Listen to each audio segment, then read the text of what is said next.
give the floor now to Struan Stevenson, President of the European Iraqi Freedom Association, former chair of Friends of a Free Iran, and I want to say the best chair Sophie has ever had.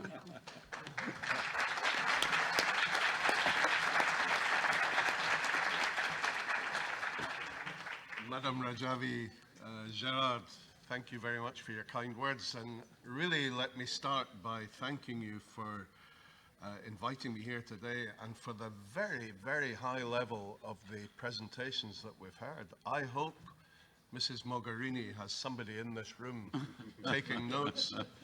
It's time she listened. But Gérard, let me thank you for the very important work that you do in FOFI, because without you, where would we be? This is a wonderful example of your leadership. So thank you very much indeed. We're all familiar with the extent of repression and abuse that takes place in Iran. From its very foundation, the regime in Tehran was based on the dual pillars of internal subjugation and the export of terrorism and reactionary religious beliefs. The policy of exporting Islamic fundamentalism and extremism has been a cornerstone of state strategy contained within the Iranian regime's constitution for the past 38 years. As we've heard earlier this year, Amnesty International published a 94-page report entitled "Caught in a Web of Repression, Iran's Human Rights Defenders Under Attack." It detailed the appalling abuse of human rights in Iran and highlighted the Islamic Republic's notorious overuse of the death penalty. Iran, as we've heard repeatedly today, has long maintained world-leading rates of execution. Many of the hangings take place in public, but many also take place inside the infamous Evin prison in Tehran, where the young British mother Nazanin Zaghari Ratcliffe is being held on bogus charges. This is the real Iran under the theocratic and fascist rule of the mullahs, whose so-called moderate President Rouhani the West believes it can do deals with. Rouhani is in charge of a venally corrupt government, which has executed around 3,500 people since he took office in 2013, 350 already this year. We have to understand the true nature of the so-called justice system in Iran, where the current Justice Minister, Ali Reza Avai, has been listed on EU and UK terrorist lists since 2011 for human rights violations. He's the Justice Minister.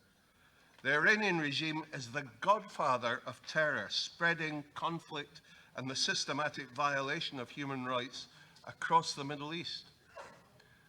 The Islamic Revolutionary Guards Corps, the IRGC, as we've just heard very eloquently, and the body responsible for extraterritorial operations, the terrorist Quds Force, under the ruthless leadership of General Qasem Soleimani, are the main vehicles for Iran's aggressive expansionism in the Middle East.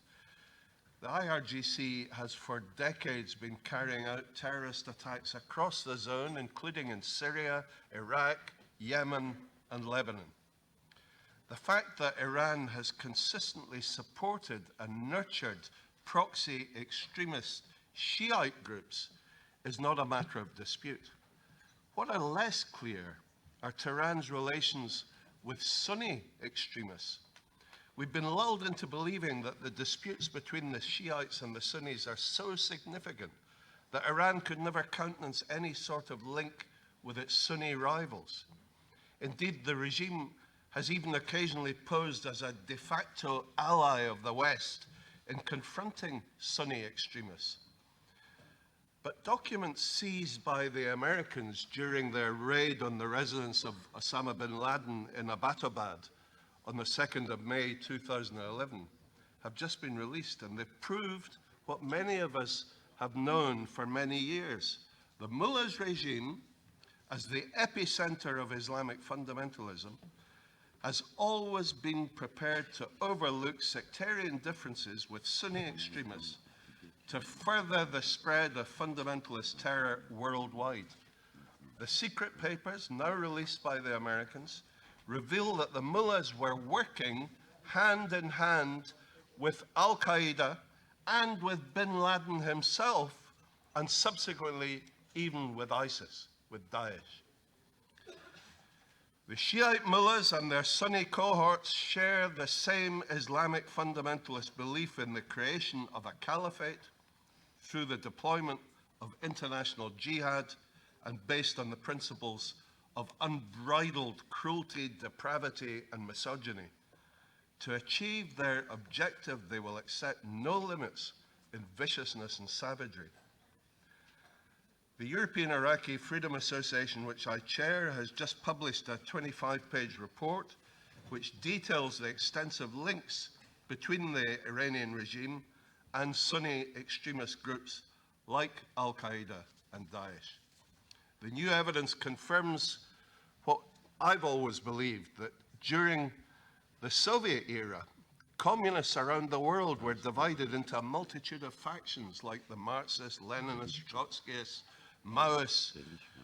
They disagreed and fought with each other constantly, but ultimately they all regarded Moscow as the godfather of international communism.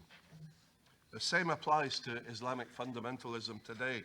They're split into 1,000 factions like the Taliban, Al-Qaeda, Daesh, Boko Haram, Hezbollah, and the other terrorist groups, and they all fight like cats in a sack, but they all look to Tehran as the godfather of fundamentalist Islam. Just as the collapse of the Soviet Union saw the virtual end of aggressive communist expansionism, so the collapse of the mullahs regime will bring an end to the spread of Islamist terror across the globe. But we must, Mr. Chairman, be on our guard. The Iranian regime is dangerous. I know from my own experience how they use propaganda to demonize their enemies, manipulating naive and vulnerable individuals to infiltrate their poisonous message, even here in this Parliament.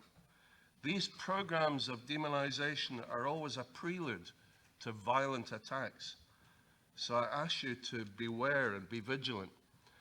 And for those of us who hold human rights dear, we have to support the Iranian resistance under the inspired leadership of Mrs. Maryam Rajavi and the only legitimate democratic opposition movement, the PMOI, NCRI, to liberate the beleaguered Iranian people who ache and pray for the removal of this corrupt and evil regime and the restoration of human rights, women's rights, freedom, justice, and democracy to their long-suffering nation. Thank you.